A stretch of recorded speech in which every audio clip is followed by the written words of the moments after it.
যে মূর্তি সম্পর্কে আল্লাহ তাআলা নিষেধ করেছেন কাফেরদের। এখন আমরা বাংলাদেশের মুসলমানরা এমন ভক্ত হয়ে গিয়েছি, এই যে সামনে আসতেছে দুর্গা পূজা, কি আসতেছে বাজান? দুর্গা পূজা দেখা যায় এই যে হিন্দুদের থেকে মুসলমানদের আমেজটাই যেন, উৎসবটাই যেন বেশি দেখা যায়। কথা বলেন ঠিক কিনা? মুসলমানদের ভিতরে একটা আনন্দের উৎসব চলে আসে এই দুর্গা পূজাটাকে মনে করেন। অথচ আল্লাহ রাব্বুল আলামিন কুরআনুল কারীমের ভিতরে 30 নম্বর পারা 109 নম্বর সূরার ভিতরে জানাই দিয়েছেন, যা আমরা সচরাচর সব সময় তেলাওয়াত করে থাকি কিন্তু বুঝি না। বলেন তো, যারা আমার সাথে পারবেন সবাই আমার সাথে বলেন, কুল ইয়া আইয়ুহাল কাফিরুন। বলেন, কুল ইয়া আইয়ুহাল কাফিরুন লা আ'বুদু মা তা'বুদুন ওয়া লা আনতুম আবিদুনা মা আ'বুদু ওয়া লা আনা আবিদুম মা আবাদতুম ولا أنتم عابدون ما أعبد لكم دينكم ولي الدين। আল্লাহ রাব্বুল আলামিন কত সুন্দর করে বলেছেন, মুসলমান বাবা যেটা খেয়াল করবেন, আলোচনা লম্বা করার কোনো সুযোগ নাই। আল্লাহ জানিয়ে দেন, কুল ইয়া আইয়ুহাল কাফিরুন, ও নবী কাফেরদেরকে জানায় দেন, যারা মুশরিক, আমি আল্লাহকে এক বলে যারা স্বীকার করে না, মূর্তি পূজা যারা করে, যারা বিভিন্ন মূর্তিকে পূজা করে, বিভিন্ন মূর্তিকে উপাসনা হিসেবে মেনে নিয়েছেন, তাদেরকে জানায় দেন। কে বলতিছে? আওয়াজ দিয়ে বলতে হবে, কে বলতিছে? আল্লাহ রাব্বুল আলামিন বলেন, কুল ইয়া আইয়ুহাল কাফিরুন, নবী তাদেরকে জানায় দেন কারা কাফের মুশরিক, যারা মূর্তি পূজা করেন। লা আ'বুদু মা তা'বুদুন, তাদেরকে বলো, তোমরা যার ইবাদত করো আমি নবী তার ইবাদত করি না। তোমরা যার ইবাদত করো আমি নবী তার উপাস্য করি না, ইবাদত করি না। ওয়ালা আনতুম আবিদুনা মা আ'বুদু। আল্লাহু আকবার। আমি নবী যে রবের ইবাদত করি, আমি নবী যে আল্লাহকে অনুসরণ করি, যে রবের পথে চলি, সেই রবের ইবাদত তোমরা করো না। খেয়াল করবেন, গুরুত্বপূর্ণ আলোচনা এই আয়াতের ভিতরে লুকিয়ে আছে। আমরা নামাজের ভিতরে তেলাওয়াত করি কিন্তু আয়াতগুলো বুঝি না। আল্লাহ বললেন, নবী ওই কাফেরদের বলে দেয়, তোমরা যারা মূর্তি পূজা করো, যেই মূর্তির ইবাদত করো, আমি নবী তা করি না। ওয়ালা আনতুম আবিদুনা মা আ'বুদু, এবং আমি নবী যে রবের ইবাদত করি, যে রবের উপাস্য করি, তোমরা তা করো না। ওয়ালা আনা আবিদুম মা আবাদতুম, একই কথা আল্লাহ ঘুরে ঘুরে বলতেছেন, তোমরা যার ইবাদত করো আমি তার ইবাদত করি না। ওয়ালা আনতুম আবিদুনা মা আ'বুদু, এবং আমি নবী যার ইবাদত করি তোমরা তার ইবাদত করো না। লাকুম দীনুকুম ওয়ালিয়াদ্দীন। অতএব যার যার ধর্ম তার কাছে। খেয়াল করবেন, গুরুত্বপূর্ণ আয়াত। এই আয়াত কঠোরভাবে বলছেন, লাকুম দীনুকুম ওয়ালিয়াদ্দীন, যার ধর্ম যার কর্ম তার কাছে, তোমাদের ধর্ম তোমার কাছে, আমার ধর্ম আমার কাছে। যার যার ধর্ম তার কাছে, তোমার ধর্ম তোমাদের কাছে, আমার ধর্ম আমাদের কাছে। কিন্তু বর্তমান যুগে আসে কিছু নেতা, কিছু উপর যায় কিছু লোক বলে, ধর্ম যার, উৎসব যেন, আওয়াজ দিয়ে বলতে হবে, উৎসব যেন সবার। কিন্তু এখানে আল্লাহ কি বললেন? লাকুম দীনুকুম ওয়ালিয়াদ্দীন। ওই যে হিন্দুদের পূজাতে যাইতে বললো, বুঝেন নাই? হিন্দুদের পূজায় যাইতে বললো, হ্যাঁ? আল্লাহ বলে দেন লাকুম দীনুকুম ওয়ালিয়াদ্দীন। ও নবী জানায় দেন, যার ধর্ম তার কাছে, যার উৎসব তার কাছে, তাদের ধর্ম তাদের কাছে থাকবে। অতএব যেহেতু ললা আনতুম আবিদুনা মা আ'বুদু, আপনি নবী যেই ধর্ম মানেন তারা তা মানেন না, অতএব তাদের ধর্ম তাদের কাছে, আপনার ধর্ম আপনার কাছে। কথাকার আল্লাহ। অতএব আমি আপনি, দুঃখজনক বিষয়, মুসলমানের সন্তান হয়ে জন্মগতভাবে মুসলমান হয়েছি, কিন্তু ওই নবীর আদর্শ না মেনে আমি আপনি এই হিন্দুদের পূজা দেখতে যাই।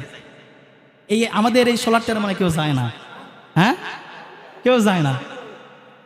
আমি আপনাদের কথার প্রসঙ্গে একটু কথা বলি। দেখেন যে আমাদের এই যে হাতিমান্দা বাজারে হিন্দু বাজার আছে না, ব্যবসা করে না, আমাদের দুর্গাটাতে হিন্দু ভাইরা আছে না, কথা বলতে হবে, আমাকে আওয়াজ দিয়ে সহযোগিতা করতে হবে। আমাদের দুর্গাহাটেতে হিন্দু ব্যবসায়ী ভাইরা আছে না, তো এই হিন্দু ব্যবসায়ী ভাইরা আমাদের সাথে কুরবানিতে মানে কুরবানি দেয় না, গরু কুরবানি দিয়েছে, খাসি দাওয়াত করেছেন, আসে খাইছে, আপনার ঈদগাতে আসে নামাজ পড়েছে, দেখতে এসেছে আপনি কেমনে নামাজ পড়েন, কথা বলে না, কথা বুঝতেছেন না, আমার বোঝাতে পারি নাই, আসে দেখতে আসে কোনোদিন দেখছে আপনি কেমনে নামাজ পড়েন, আপনার সাথে বন্ধু আসে নামাজ পড়েছে, হিন্দু বন্ধু, কিন্তু আপনি মুসলমানের সন্তান হয়ে কেমনে তার পূজা উৎসবে যে আপনি নাচানাচি করেন, কেমনে তার উৎসবে যে আপনার উৎসব মনে করেন, কেমনে ওই মেলার ভিতরে ঘোরাফেরা করেন, মুসলমান হিসেবে একটু কি বিবেকে বাজে না? আপনি দিনটাই বোঝেন না, আপনি সারা জীবন সিজদা করলে কোনো লাভ হবে না, আপনি ইসলামকে বোঝেন না। অথচ হাদিসের ভিতরে স্পষ্ট কঠোরভাবে বলে দিয়েছেন, যেই বান্দা মূর্তি পূজা দেখার উদ্দেশ্য যাবে, কথায় নলেজে রাখবেন, দেখার উদ্দেশ্য যাবে, তার 40 দিন যাবত কোনো ইবাদত হবে। কার কথা? নবীর কথা, হাদিসের ভিতরে স্পষ্ট বলে দিয়েছে। নবীর সুন্নত আপনি দাঁড়িয়ে রাখতে পারবেন না, অত মসজিদের ভিতরে দাপট দেখাবেন। নবীর আদর্শ আপনি নামাজটা পড়তে পারবেন না, মসজিদের বিষয়ে আসে দাপট দেখাবেন। লজ্জা হয় না আপনার? মুসলমানের সন্তান পরিচয় দিতে লজ্জা হয় না? এতই যখন তাদের উৎসব মনে ভালো লাগে, এতই যখন তার উৎসব ভালো লাগে, যান না তাদের ধর্মে, কেউ বাধা দেয় নাই তো আপনাকে, ইসলামকে আপনাকে কেউ জোর করে ধরে রাখে না। সারা জীবন নামাজ পড়লেও লাভ হবে না, আপনার সন্তান যদি ওই উৎসবের ভিতরে লাচানাচি করে, আপনার মেয়ে মধ্যে বেপর্দা হিসেবে মেলার ভিতরে ঘোরাফেরা করে, সারা জিন্দেগি মসজিদের ভিতরে কাটালে লাভ হবে। তিনি বুঝি না, আপনি অথচ অনেক লম্বা লম্বা কথা বলে থাকেন। মুসলমান বাবাজিরা খেয়াল করে চাই, হিন্দু ভাইরা কখনো আমাদের এই যে ঈদ উল ফিতর বলেন, ঈদ উল আজহা বলেন, আসে, তারা আসে না কুরবানিতে, আসে না সবে বরাতে, আসে না সবে কদরে আসে, অত কোনো অনুষ্ঠানে মুসলমান জাতির কোনো অনুষ্ঠানে তারা আসে না, মসজিদে নামাজ পড়ে না, শুক্রবারের জুমার দিন আসে না, দেখার জন্য আসে না কেমনে নামাজ পড়েন আপনি। কিন্তু একটু খেয়াল করেন, তারা জানে এটা মুসলমানদের ধর্ম, আমাদের সাথে কোনো সম্পর্ক নাই। অতএব আমি আপনাকেও বুঝতে হবে বাবাজি, দিনের কান্না লাগে শুনবেন, যেই নবী দিনের জন্য এত জীবন দিয়েছেন, উম্মতের জন্য কান্নাকাটি করে জীবনটা বরবাদ করে দিয়েছেন। কাফেররা কতভাবে নবীকে আঘাত করেছেন, তায়েফের ময়দানে নবীর রক্ত ঝরে মাথা থেকে রক্তগুলো পায়ের সাথে জুতার সাথে আটকায় গিয়েছে। মুসলমান বাবাজি, এটাকে আপনার দিলের ভিতরে একটু আঘাত লাগে না রে ভাই? নবী তায়েফের ময়দানে যখন যায়, নবী যখন দাওয়াত দেওয়ার জন্য তায়েফের ময়দানে যায়, আমার আপনার নবী কি পাগল বেলে ছোট ছোট বাচ্চাদেরকে তার পিছে লেলিয়ে দিল পাথর মারার জন্য। হে মুসলমান বাবাজি, খেয়াল করে শোনা চাই, সময় যেহেতু সংকীর্ণ, আলোচনা লম্বা করার সুযোগ নাই। বাবাজি, নবী আমার মায়ার নবী, এতিম নবী, মাও নাই বাবাও নাই। এই নবী আমার যখন তায়েফের ময়দানে দিনের জন্য দাওয়াত দেওয়ার জন্য যায়, ওই কাফের মুশরিকরা নবীকে ছোট ছোট বাচ্চা লেলিয়ে দিল, পাথর মেরে নিক্ষেপ করে, পাগল বেলে যে এটা পাগল, তোমরা পাথর মেরো। নবীর শরীরে পাথর মেরে আঘাত হানতে হানতে মাথার রক্ত, শরীরের রক্তগুলো পায়ের সাথে জুতার সাথে জমাট লেগে গেল।